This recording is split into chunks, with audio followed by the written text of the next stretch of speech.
여러분, 지난 시간까지 학개서를 보셨는데요. 유다 백성들이 하나님 앞에 범죄함으로 말미암아 바벨론 땅에 이렇게 포로로 갔다가 70년 만에 다시 돌아온 거 아시죠? 예.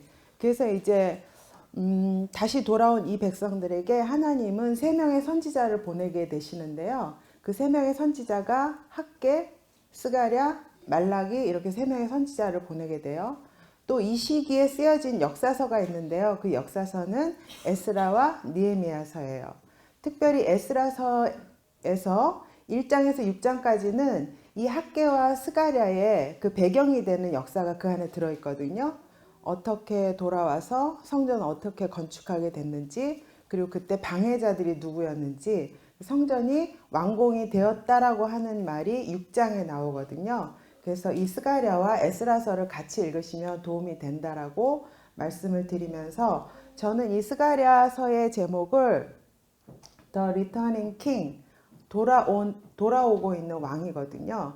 그래서 여러분 선지서를 많이 읽으셨을 텐데 이사야서, 예레미야서 그 선지서들 보면은 메시아의 예언들이 꼭 들어가 있어요. 그죠?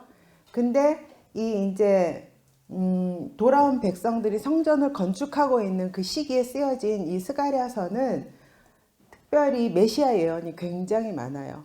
여러분들 읽을 때 그게 비유적으로 써 있어서 그런데 싹이라든가 돌이라든가 또 이제 말 타고 오시는 예수님의 초림, 그리고 배척당하시고 고난 당하시고 그리고 다시 오실 재림의 왕까지 스가랴는 굉장히 먼 미래까지 하나님의 계시를 받은 그런 엄청난 선지자였다는 생각이 들었어요.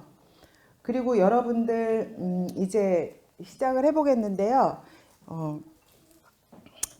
왜 멸망했나부터 조금 제가 짚고 넘어갈게요. 이제 개론서부터 학개서부터 전부 이야기를 들으셨겠지만 저는 또 저 나름대로 이제 스가랴의 배경이 되는 말을 풀어내기 위해서 왜 멸망을 했는지 여러분들이 아실 것 같긴 하지만 느헤미야서에 보면은 에스라, 느헤미야, 학개, 스가랴 모두 왜 자기네가 멸망을 했고 이제 돌아와서 지금의 삶이 왜 이런지를 너무나 자각을 잘 하고 있어요. 특별히 느헤미야는 444년에 포로들이 이렇게 귀환할 때 처음에 한꺼번에 다 돌아오지 않았거든요. 1차, 2차, 3차에 걸쳐서 돌아오게 되는데 1차에 이제 포로들을 귀환시키는 지도자로서는 스룹바벨이 이제 등장을 하고요. 2차에서는 에스라, 3차에서는 느헤미야가 그 스룹바벨 그 포로 귀환의 지도자들로 이렇게 자기네 유다 백성들을 데리고 들어오게 되거든요. 그때 이제 느헤미야서 1장 6절에서 8절에 보면 이제 종이 지금 기도하고 있는 거예요. 느헤미야가 하나님 앞에. 이제 종이 주의 종들인 이스라엘 자손을 위하여 주야로 기도하오며 우리 이스라엘 자손이 주께 범죄한 죄들을 자복하오니 주는 귀를 기울이시며 눈을 여시사 종의 기도를 들으시옵소서. 범죄한 죄들을 자복하고 있다고 말을 하고 있어요. 나와 내 아버지의 집이 범죄하여 주를 향하여 크게 악을 행하여 주께서 주의 종 모세에게 명령하신 계명과 율례와 규례를 지키지 아니하였나이다. 옛적에 주께서 주의 종 모세에게 명령하여 이르시되 만일 너희가 범죄하면 내가 너희를 여러 나라 가운데 흩을 것이오. 예. 그래서 자신들의 범죄함으로 하나님 말씀 듣지 않고 또 그 율례와 규례와 계명을 지키지 않았기 때문에 또 우상 숭배를 했기 때문에 벌을 받아서 하나님과의 언약대로 여러분 신명기 28장에 너희가 순종하면 축복을 받고 너희가 불순종하면 저주를 받는다는 꽤 긴 그 언약의 내용들이 있잖아요. 근데 그 언약의 내용들 중에 신명기 28장 25절에 보면은 여러 나라 가운데 너희가 멸망당해서 흩을 거라고 하는 말씀하시거든요. 그러니까 지금 느헤미야가 얘기하고 있는 거예요. 우리 조상들과 우리가 범죄했기 때문에 언약을 지키지 않았기 때문에 하나님께서 우리를 여러 나라에 흩으시고 바벨론 땅에 보내신 거는 너무나 당연한 것입니다라는 고백을 하고 있는 거예요. 그래서 지금 돌아온 포로 귀환자들은 자신들이 왜 70년 동안에 그 땅에서 살아야 됐었을까라는 이제는 그런 깨달음이 있는 거죠. 그래서 이것과 연결해서 여러분 조금 전에 스가랴서 1장 1장을 읽으셨는데 1장 1절부터 6절까지의 말씀은요. 스가랴가 환상을 7절부터 얘기하거든요. 그래서 환상을 얘기하기 전에 그 6절까지의 말씀이 다시 한번 이 느헤미야가 했던 맥락과 똑같은 말을 하고 있는 거거든요. 그 본문을 보게 되면 1장 4절에 너희 조상들을 본받지 말라라고 말씀하셨어요. 그 범죄에서 떠났던 너희 조상들을 본받지 말라고 당부하고 계신 거예요. 그 다음에 이제 이 1장 1절에서 6절까지 하나님 계속 강조하고 계신 것은 나의 말을 들어달라는 거예요. 그러면 너희가 내게로 돌아오고 내가 너희에게로 돌아가겠다. 관계 회복에 대해서 계속 말씀하고 계신 거예요. 그게 이제 이 환상의 어떤 축복들을 풀어지기 전에 전제가 되는 말씀인 거예요. 그래서 똑같은 말을 하고 있죠. 1장 6절에 보면은 스가랴 1장 6절에 보면 내가 나의 종 선지자들에게 명령한 내 말과 내 법도들이 어찌 너희 조상들에게 임하지 아니하였겠느냐. 그러므로 그들이 돌이켜 이르기를 만군의 여호와께서 우리 길대로 우리 행위대로 우리에게 행하시려고 뜻하신 것을 우리에게 행하셨도다 하였느니라. 그래서 이들은 조상들도 이들도 모두 하나님께서 왜 그런 일을 행하셨는지 알고 있어요. 그렇다면 이들이 언약 백성으로서 다시 돌아왔으면 어떻게 살아야 되는지도 자각하고 있지 않았을까요? 그죠? 그래서 에스라서 느헤미야서에 보면은 굉장히 반복되는 말이 있는데요. 모세의 율법대로, 모세의 규례대로, 다윗의 규례대로 해서 하나님 앞에 순종하면서 그 말씀을 순종했던 그 조상들이 했던 대로 이 돌아온 자들이 지키길 원하는 마음이 거기에 그 단어, 그 구절들을 반복하면서 우리가 알 수가 있어요, 여러분. 그래서 이제 멸망에서 돌아온 사람들이 어떤 마음을 갖고 있는지를 제가 나눈 거고요. 페르시아 고레스에 의해서 바벨론이 멸망한 거 여러분 아시죠? 그 시기가 539년에 바벨론이 멸망을 했고요. 그래서 고레스 칙령을 통해서 이제 고레스가 하나님의 백성들은 전부 바벨론 땅에서 다 돌아가서 유다에 가서 하나님의 성전을 짓고 하나님께 제사하고 모셔라 이런 칙령을 내리거든요. 여러분 고레스는 이사야 선지자가 예언한 거 아시죠? 이사야서 44장 45절에 내가 기름 부어 세운 왕이라고 하나님께서 말씀하셨어요. 그래서 여러분 이 스가랴서에 보면은 만국을 심판하시는 여호와에 대해서 굉장히 많은 언급들이 나오거든요. 그 환상에서도 나오고 계속 나와요.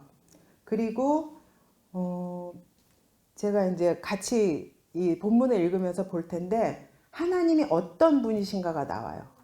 여러분 학개서에서도 만군의 여호와 굉장히 많이 나오죠.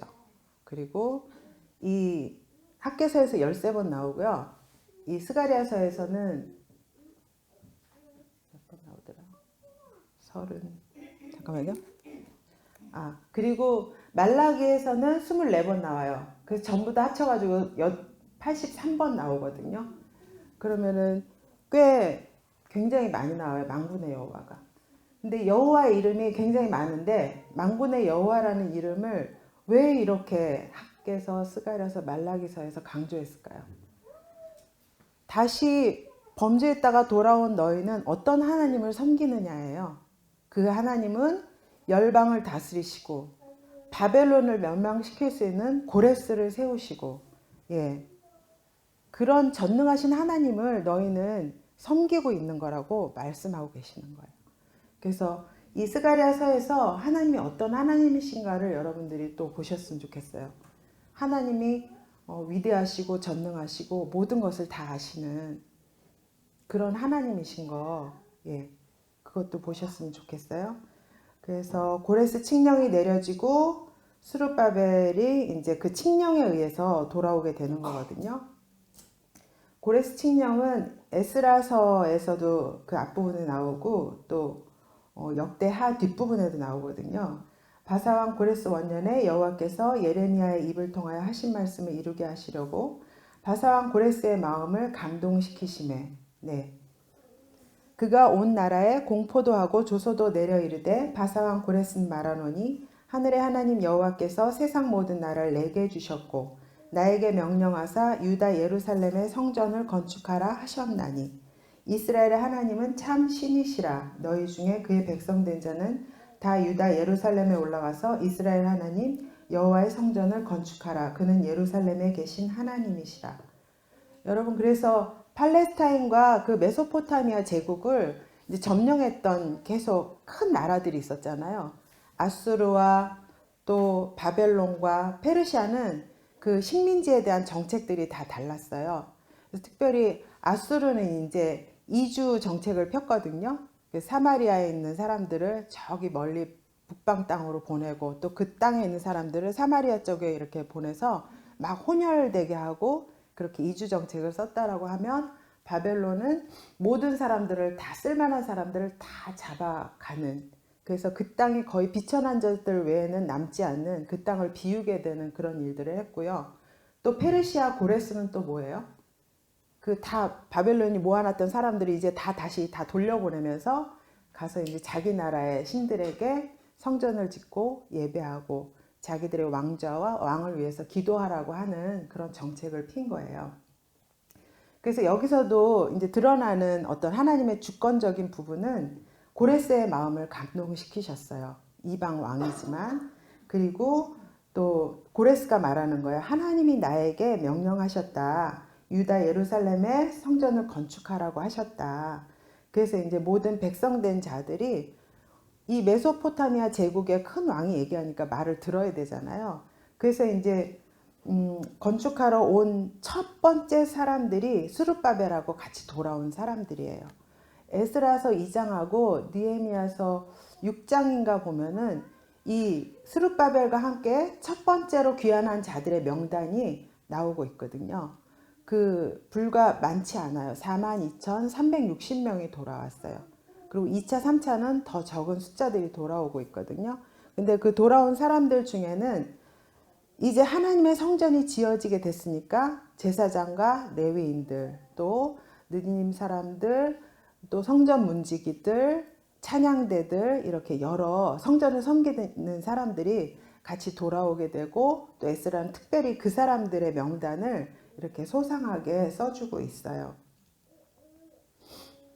그래서 여러분, 돌아온 사람들이 이제 성전 재건을 시작하게 되거든요. 학개와 스가랴는 성전 재건에 관한 책이에요. 하나님이 그 일을 시키기 위해서 학개와 스가랴를 보냈잖아요. 그죠? 그래서 성전은 중요한데, 주전 536년에 이제 그들이 538년에 포로 귀환을 했다면 2년이 지난 시점에서 성전 재건을 시작하거든요.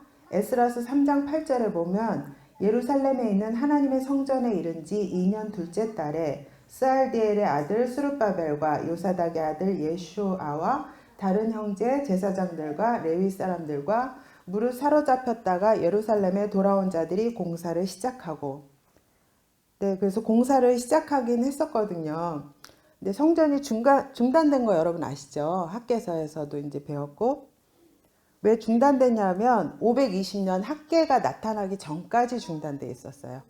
그래서 16년 동안 중단이 됐는데 대적들의 방해가 있는데, 에스라서 4장에 보면은 이 귀환해서 성전을 예루살렘에서 짓고자 하는 사람들에게 이 대적들, 유다와 베냐민의 대적들이 나타나거든요. 유다와 베냐민의 대적들은 특별히 사마리아인들이라고 이렇게 일컫고 있어요. 여러분 생각을 해보세요. 바벨론의 왕이 예루살렘과 유다에 살던 쓸만한 모든 사람들, 막 군인들, 대장장이들, 뭐 일할 수 있는 모든 사람들을 끌고 갔어요. 그럼 그 땅이 비어 있죠. 비천한 자들 몇 명 외에는. 그 땅이 비어 있으면 계속 비어 있었을까요?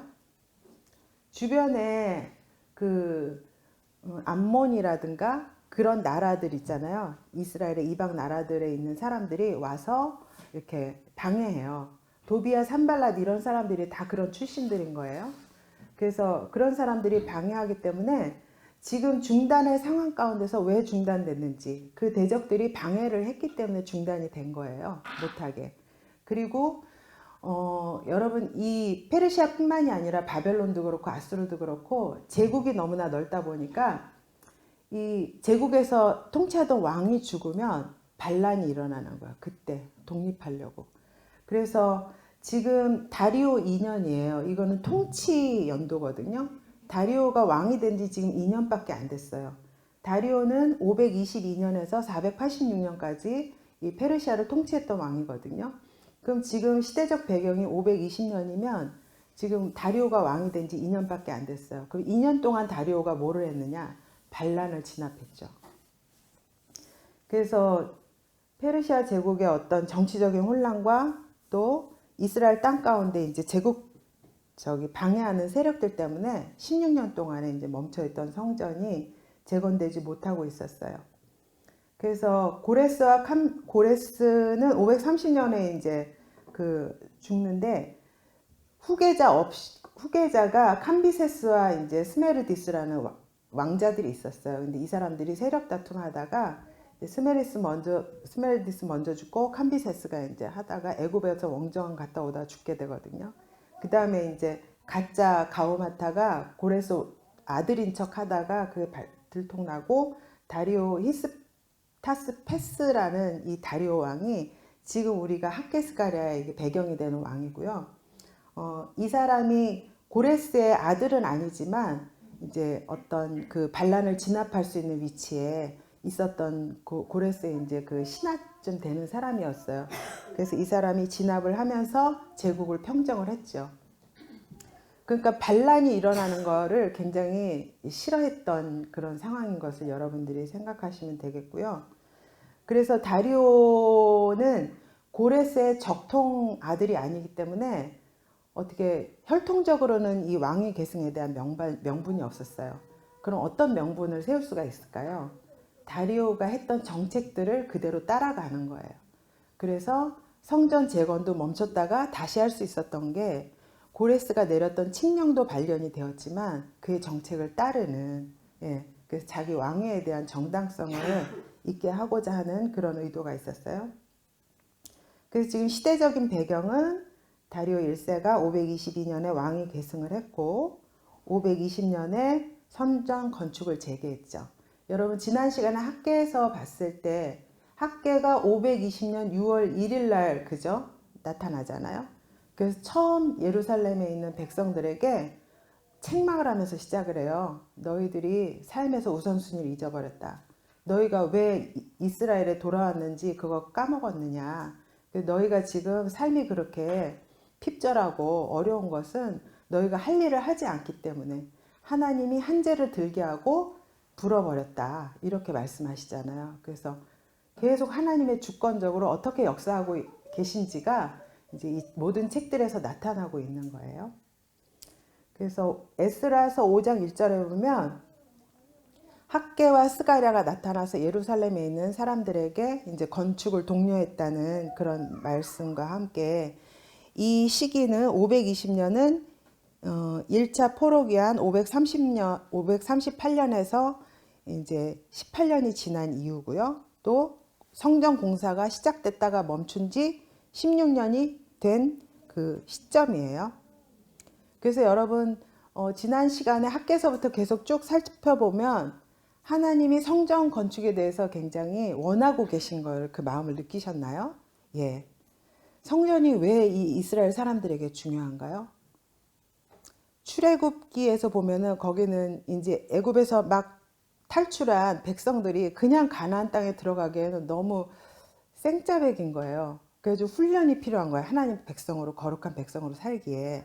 그래서 그 광야에서 성막을 짓게 하시고 그 짓는 법을 알려주시고 또 율법을 주셔서 하나님의 백성으로서 삶을 어떻게 거룩하게 사는지를 알게 하신 거예요. 그죠? 그래서 그곳에서 어떤 진을 형성하고 살았나요? 성막이 제일 가운데 있고 그리고 이제 하나님의 백성들이 동서남북으로 이렇게 둘러싸이는 그 의미는 하나님이 우리 삶의 중심이십니다. 그 고백과 같은 거거든요. 그래서 지금 예루살렘 시온에 하나님이 내 거처가 거기 있다고 내가 돌아오겠고 내 집을 거기다 두겠다고 환상 가운데서 계속 하나님 말씀하시거든요.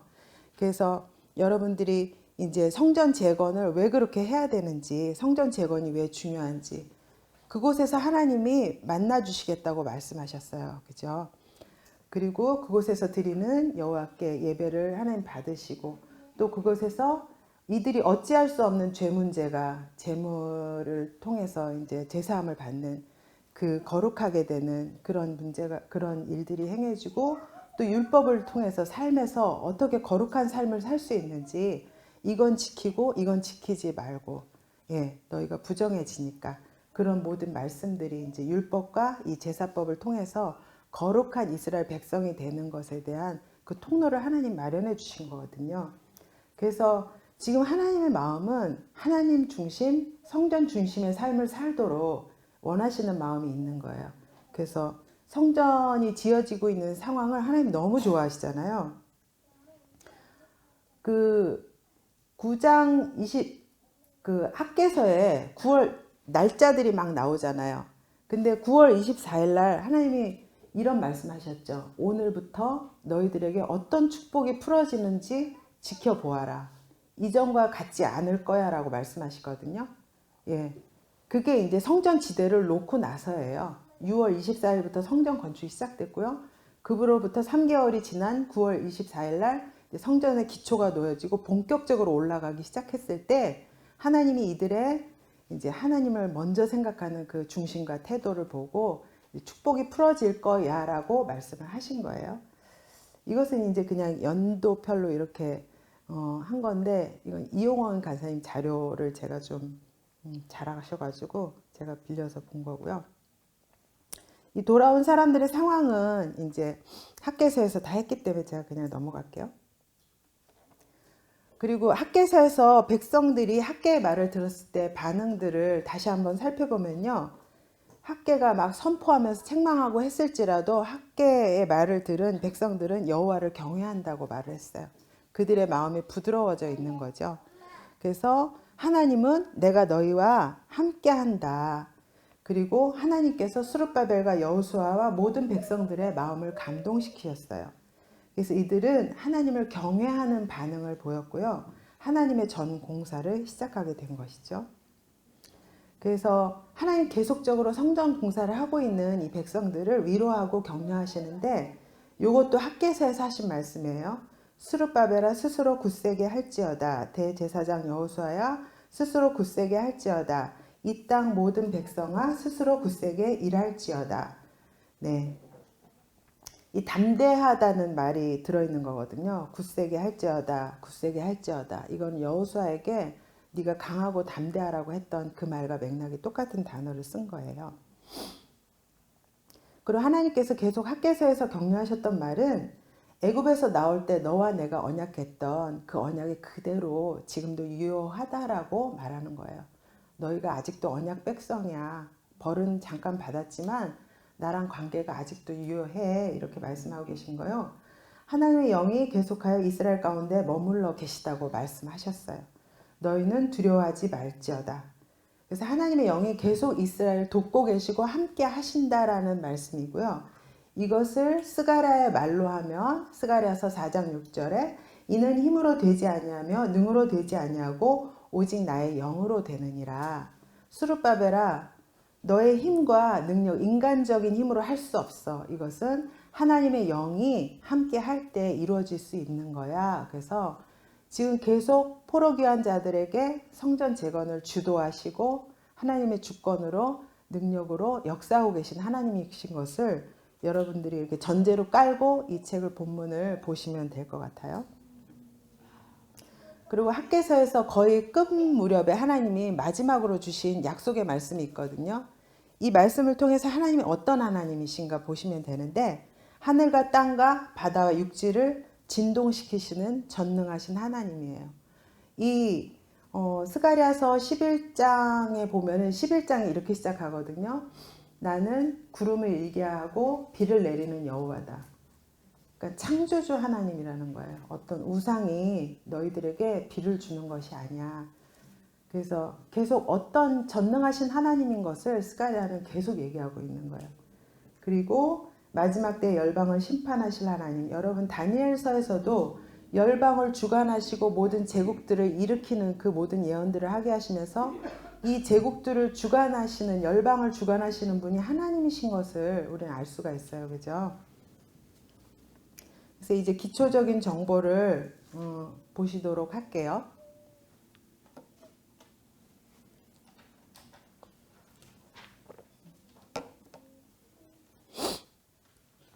누가 이 책을 썼는가? 여호와의 말씀이 선지자 스가랴에게 임했다는 직접적인 언급들이 있거든요. 1장 1절과 7절과 7장 1절, 8절. 그래서 선지자 스가랴에게 여호와의 말씀이 임했다. 그래서 저는 그냥 스가랴가 다 썼다라고 생각을 하고요. 스가랴의 이름의 뜻이 여호와께서 기억하셨다. 그 선지서와 선지자들의 이름하고 연관이 있는 거 알죠? 그들이 선포한 내용하고. 여러분, 학계 선지자 이름이 뭐였나요? 뜻이 나의 절기라는 뜻이었어요. 저는 이제 그렇게 조사를 해가지고 나의 절기. 그리고 스가랴는 여호와께서 기억하셨다. 그래서 그 의미를 보면은 그 슬픔과 고통이 되었던 멸망에, 그리고 스가랴 7장이랑 8장에 보면 금식하는 얘기가 나와요. 그 금식의 절기들은 예루살렘이 성전이 멸망하고 또 모든 것이 파괴당하고 그런 그달랴 통치자가 죽고 이런 슬픔의 애통의 날들과 연결시킨 금식이거든요. 그런 슬픔이 이제 끝났고 하나님께서 기쁨으로 너희와 함께 하실 것이다. 그래서 학개서에서 보면은 성전이 다시 재건될 때 막 사람들이 환성을 올리면서 좋아하잖아요. 그것이 동일하게 에스라서에서도 나와요. 성전 지대가 놓이고 할 때 사람들이 굉장히 좋아하는 그런 내용들이 나옵니다. 그래서 저는 이 성전을 건축함으로 인해서 하나님과의 관계가 회복되고 절기를 통해서 그것이 이제는 애통과 고통의 절기가 아니라 기쁨의 절기가 될 것에 대해서 하나님 말씀하셨고, 또 여호와께서 70년 동안 쫓겨갔던 이 오랜 세월 동안 하나님과의 관계가 단절되었던 것 같은 이 사람들에게 하나님은 이 백성들을 아직도 기억하고 계시고 잊지 않으셨다.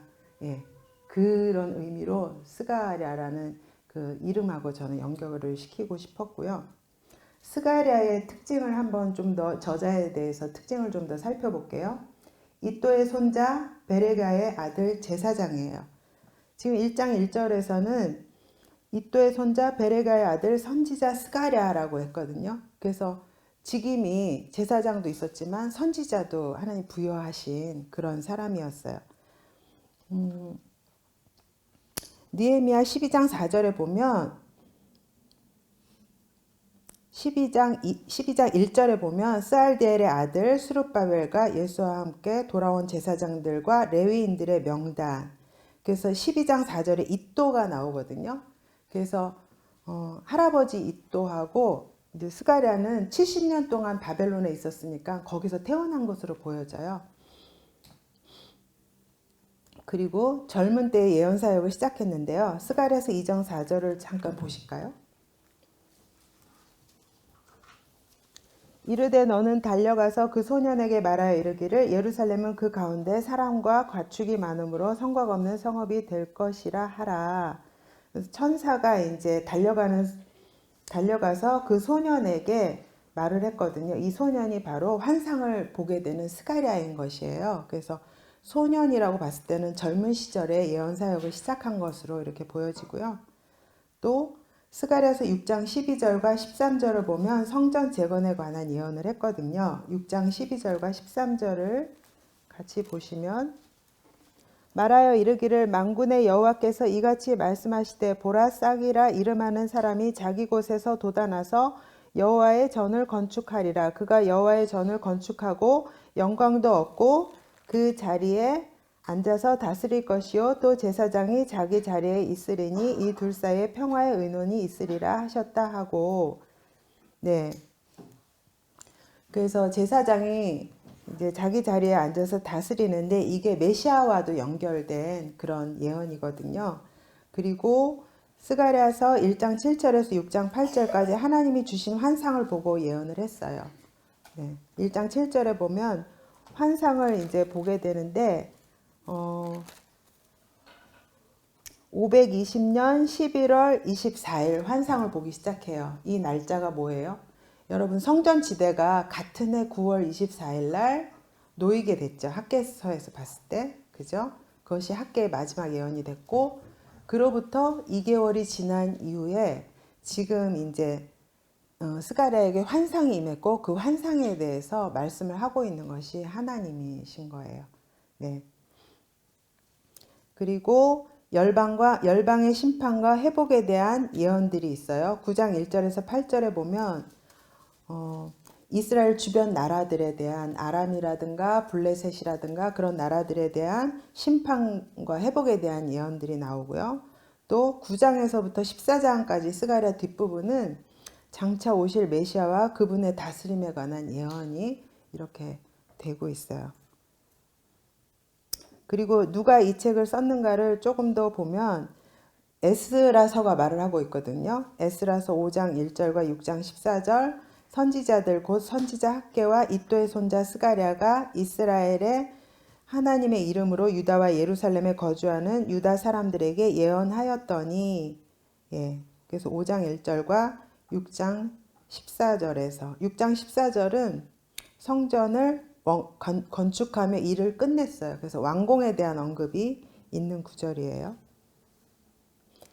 그래서 이제 스가랴가 언제 쓰여졌는지 쓰여진 시기를 보자면 제일 처음 1장 1절에 나오는 시기가 520년 8월이에요.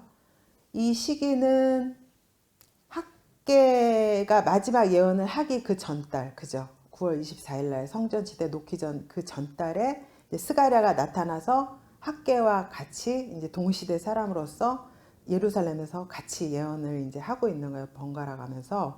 그리고 520년 11월에 1장 7절에서 환상 부분의 예언. 여러분 환상이 1장부터 6장까지 굉장히 길죠. 8번의 환상을 보거든요. 근데 이게 한 날이에요. 한 날.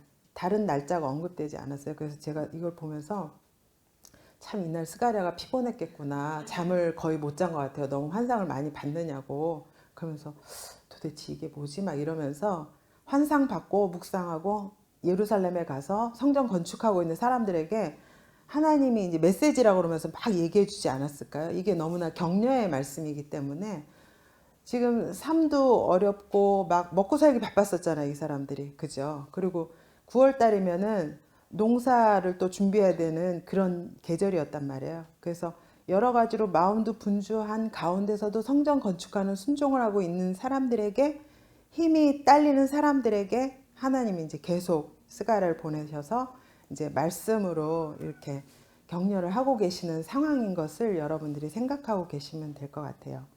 그리고 518년 9월 4일이 7장에 나오면서 이제 금식에 대한 얘기를 시작을 하거든요. 이 부분은 내일쯤 보게 될 것 같고요.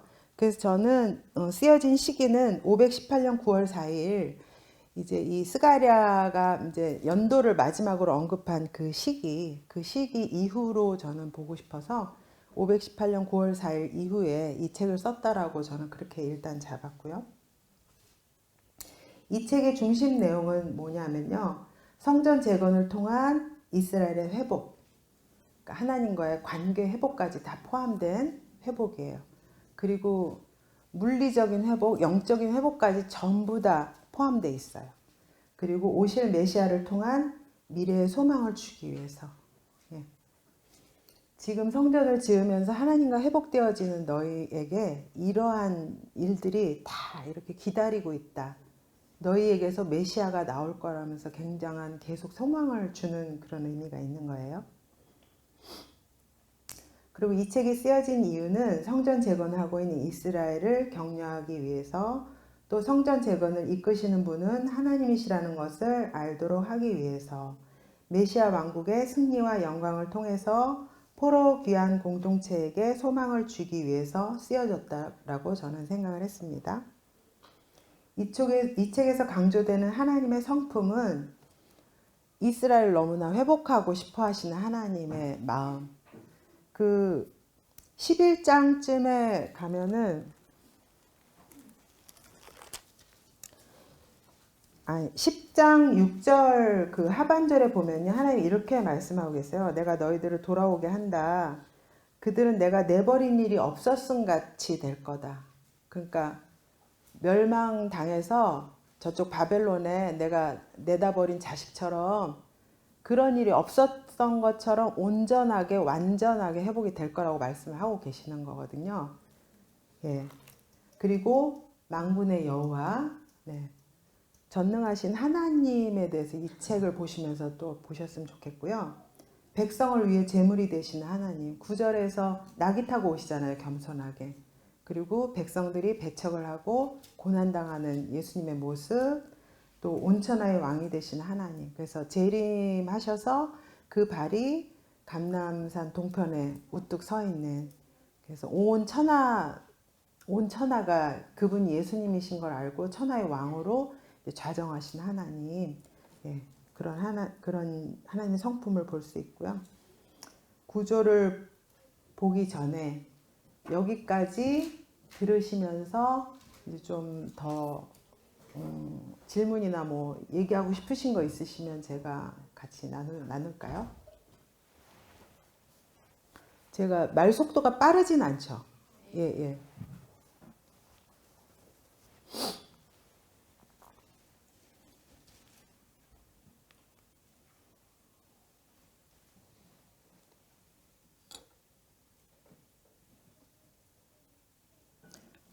그러면 15분 정도 좀 더 하고, 왜 질문이 없으신 거예요? 15분 정도 좀 더 본문을 풀어보고 나서 이제 40분쯤에 쉬도록 할게요. 네.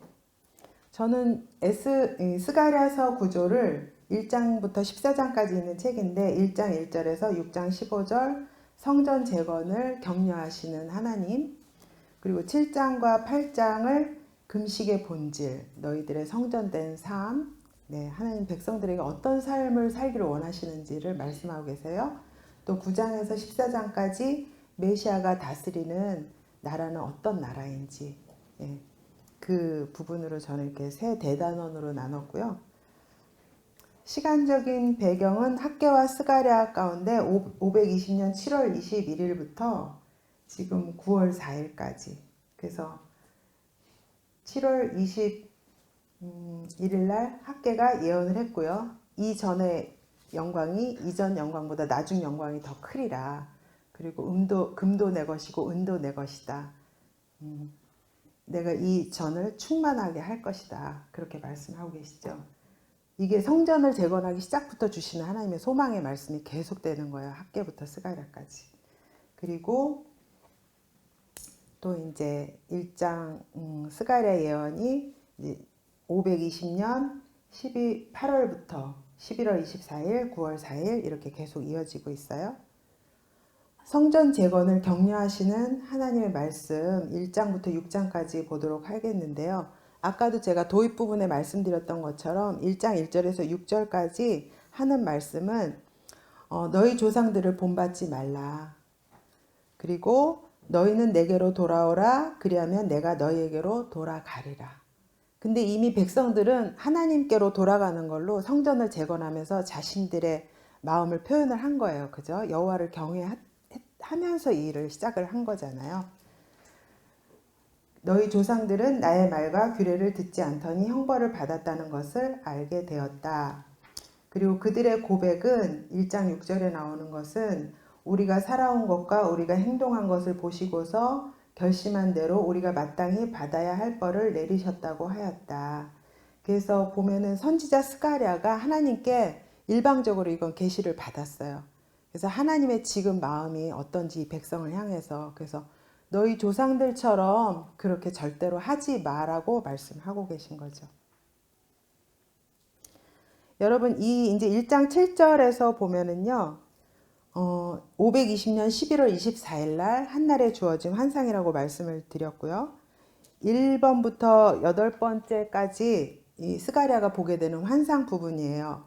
화석류 나무에 서 있는 사람, 1장에 이제 두 번의 환상이 언급이 되거든요. 넷불과 대장장이 4명에 대한 환상, 또 2장에서는 측량줄을 잡고 서 있는 사람, 또 3장에서는 불에 타담한 나무 토막 대제사장 여호수아, 그리고 4장에서는 순금 등잔대와 두 감람나무 환상, 또 6번째는 날아가는 두루마리, 악이 심판을 받았다는 거, 또 날아가는 에바, 그 에바 안에 여자가 들어있죠. 그래서 악이 제거가 될 것이다. 그리고 내 병거 환상이 마지막 환상인데 바벨론의 심판이 끝날 것이다. 또 이것이 페르시아까지도 포함될 가능성이 있는 그런 심판이고요. 또 6장 9절에서 15절은 귀한 공동체를 향한 격려인데 이것은 환상이 아니라 예언의 말씀이라고 이렇게 표현이 되어서 나와요. 그래서 6장까지 이렇게 한 번의 예언의 말씀과 8개의 환상을 우리가 같이 보도록 할 것이고요. 먼저 첫 번째, 하나님이 성전 재건에 격려를 하고 계시는 어떤 의미로서 환상을 보여주시는데요. 여러분, 그 바벨론에 끌려갔던 다니엘이라든가 에스겔 선지자들, 그죠? 이들이 하나님 환상으로 많이 말씀하셨어요. 그리고 이제 이스라엘의 1차 포로로 갔던 사람들이 다 같이 스룹바벨과 돌아와서 한 5만 명쯤 살고 있는데 이들에게 스가랴를 통해서 하나님 다시 환상을 보여주시거든요. 그럼 예언자가 하나님께로부터 듣는 것과 환상을 보는 것과 무슨 차이가 있길래 하나님이 이렇게 구별해서 보여주셨을까요? 듣는다는 것보다 보는 게 더 확실하겠죠. 저는 그렇게 생각을 하거든요. 그래서 이렇게 구체적으로 이렇게 축복을 할 거야 라고 하는 그런 메시지의 의미가 있는 것 같아요. 예, 그리고 그것을 강조하기 위해서 또 특별히 같은 시기에 2명씩이나 선지자를 보내서 이 일을 잘 하고 있다고. 예. 근데 이 일이 하나님 참 기뻐하시는 일이에요. 여기 환상 중에 보면은 스룹바벨 손에 내가 다림줄이 있는 거 보면 내가 참 기뻐할 거라는 표현이 나오거든요. 그러니까 내가 이 일을 얼마나 기뻐하고 있는지 하나님이 온 마음을 담아서 지금 이 스가랴의 환상 부분에서 말을 하고 있어요. 그리고 1장에 하나의 더 환상이 있는데 넷불과 대장장이 4명의 환상입니다. 저는 좀 이 환상을 시작하면서 그림을 조금 넣었거든요. 좀 이게 환상이니까 보여지는 부분이잖아요. 그래서 4마리의 말을 탄 사람들. 스가랴가 본 것은 첫 번째 한 사람이 붉은 말을 타고 서 있어요. 골짜기 속 화석나무 사이에서. 이 화석류 나무가 도대체 뭐야? 이렇게 생각을 하시지 않았어요? 저도 생각을 했었는데 상록숲과의 나무래요. 무성한 잎을 가진. 근데 이것이 어떤 특별한 나무가 아니라 그냥 그 이스라엘 땅 가운데서 자주 볼 수 있는 흔한 나무라고 하더라고요. 근데 그 나무 사이에 붉은 말을 타고 있는 한 사람이 서 있었어요. 근데 이 사람은 제가 볼 때는 하나님이 보낸 사자, 천사라는 의미로 저는 생각이 되어지고요. 이 사람 뒤에 흰 말과 자줏빛 말과 붉은색 말을 타고 있는 또 다른 천사들이 있는 거예요. 그러면서 내게 말하는 천사에게 이 스가랴가 물어보죠. 내 주여 이들이 무엇이니까? 그러면서 이들이 무엇인지 내가 너에게 보이리라. 그러면서 붉은 말을 탄 그 화석류 나무 사이에 선 사람이 여호와께서 땅에 두루 다니라고 보내신 자들이다. 요 말의 의미에서 여러분 만군의 여호와를 느끼시나요? 온 천하를 이렇게 두루 감찰하시는 여호와라는 말이 여기 스가랴서에 많이 나와요. 돌에 7개의 눈이 있죠. 그죠? 그 눈이 불꽃 같은 눈으로 온 땅을 감찰하시는 여호와의 눈. 그리고 여기 여호와께서 땅에 두루 다니라고 보낸 자들이 나중에 제일 마지막 환상 가운데서도 두 구리산에서 나오는 네 병거의 환상 가운데서도 그들이 뭐예요? 두루 땅을 감찰하고 심판할 자들을 심판하잖아요. 그죠? 그래서 천사들을 부리시고 심판자들을 심판하시는 하나님의 전능하심이 이 스가랴 곳곳에 나오거든요. 여러분 선지서를 보면 아시겠지만 이스라엘의 회복은 이스라엘의 당신 백성을 대적한 그 대적자들의 멸망하고 연결이 돼 있어요.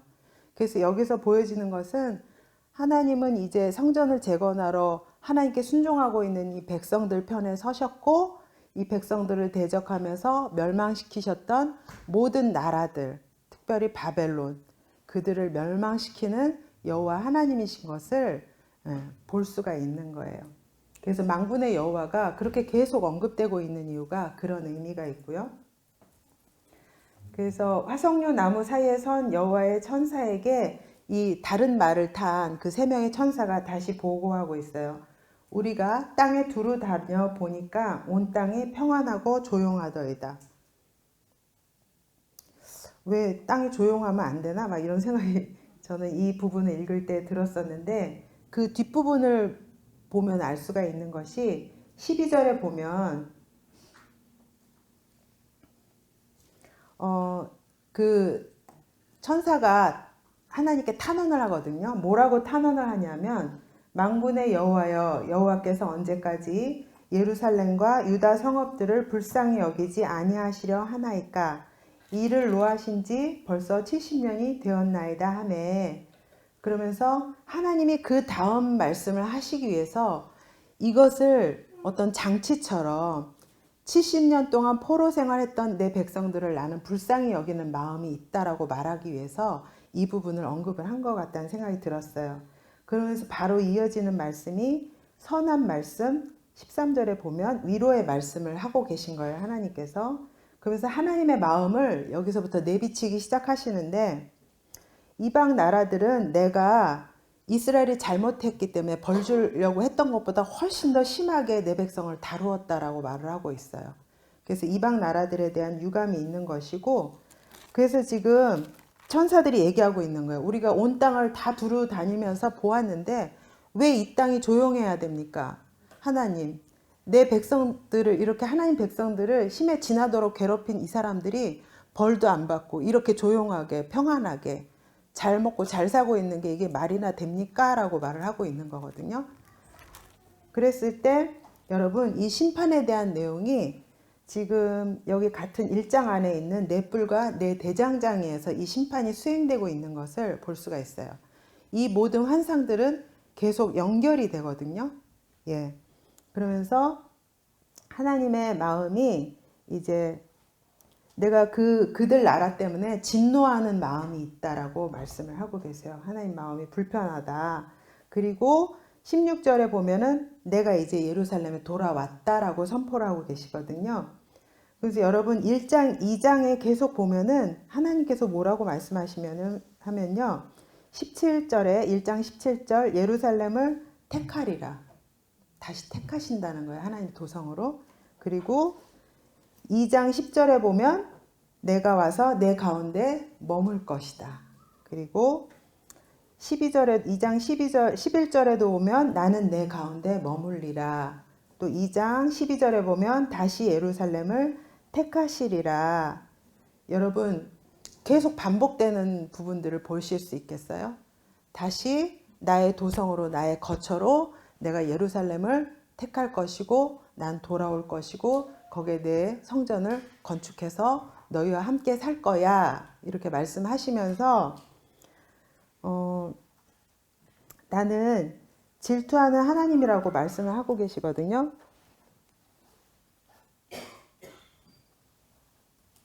네. 1장 14절을 보면 시온을 위하여 크게 질투한다. 예루살렘을 위하고 시온을 위하며 크게 질투한다.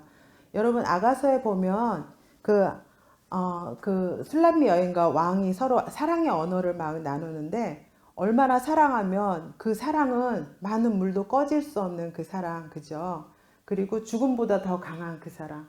그래서 그 사랑으로 하나님이 이스라엘 내 백성을 사랑하고 있다라고 하나님의 마음을 지금 얘기하고 계신 거예요. 여러분 사랑하지 않으면 질투가 느껴지나요? 사랑하지 않으면 무관심이죠. 그죠? 이 질투를 하신다는 거는 너무나 사랑하신다는 거예요. 근데 이 메시지가 동일하게 하나님을 나의 주, 나의 왕으로 모시고 있는 여러분들을 사랑하시는 하나님의 눈빛인 거예요. 이게 여러분들을 사랑하시는. 예. 그래서 그리고 이제 내가 돌아왔기 때문에 먹주를 가지고 예루살렘에 하나님이 먹주를 치신다고 그랬어요. 여러분 그 건축의 용어들이 이 스가랴서에 나오거든요.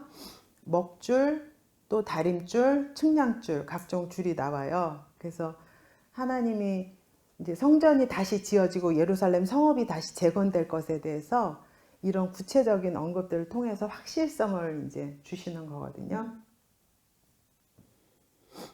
그러면서 이제 어떤 풍요로움, 그 학개서에서 말했던 이전과 같지 않은 너희들에게 이어질 축복에 대해서 말씀하시는데 17절을 보면은요. 여호와의 말씀에 나의 성읍들이 넘치도록 다시 풍부할 것이라. 여호와가 다시 시온을 위로하며 다시 예루살렘을 택하리라. 다시 풍부해질 것에 대해서 또 2장 4절에도 보면 예루살렘은 그 가운데 사람과 가축이 많으므로 성곽 없는 성읍이 될 것이라. 얼마나 가축과 사람이 많으면 성벽을 두를 수가 없어요. 계속 이게 풍성해 많아지기 때문에. 그리고 여호와께서 친히 불로 둘러싼 성곽이 되실 것이라고 이렇게 말씀을 주고 계시거든요. 그래서 지금 이왕 시작했으니까 환상 1만 끝내고 쉴게요. 그래서 이제 다시 물리적으로도 풍부하게 될 것, 다시 건축될 것, 그리고 하나님의 백성들을 얼마나 사랑하시는지. 그래서 이 첫 번째 환상의 의미는 이스라엘에게 고난을 더한 나라들에 대해서 내가 심판을 하겠다. 그리고 귀환에서 돌아온 그 공동체에게 예루살렘을 다시 회복하는데 너희 혼자 하지 않고 하나님 함께 도우실 것에 대해서 말씀을 하고 있는 의미가 있는 거예요. 여러분 성전을 재건하냐고 막 집 지을 때 힘들잖아요. 근데 이들에게 엄청난 격려가 되지 않았을까라는 생각이 들었어요. 네, 그러면서 첫 번째 환상까지 하고 지금 이제 쉬는 시간을 갖도록 하겠습니다. 네, 감사합니다.